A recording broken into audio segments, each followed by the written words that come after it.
छोटे छोटे बच्चे नहा रहा है गाय की। बहुत ही मजा आ रहा है दोस्तों, नहाते सर। अब सभी लोग नहाने आ रहे हैं, पानी भर के ले आते हैं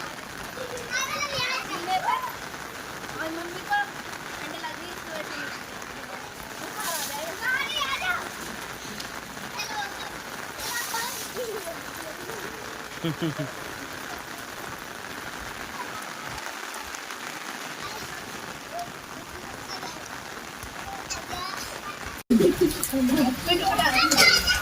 अब पानी कम हो गया, अब पानी कम दे रहे हैं, बारिश बंद हो गई, थोड़ा थोड़ा पानी रह गया। अब हम भी कपड़े बनेंगे तब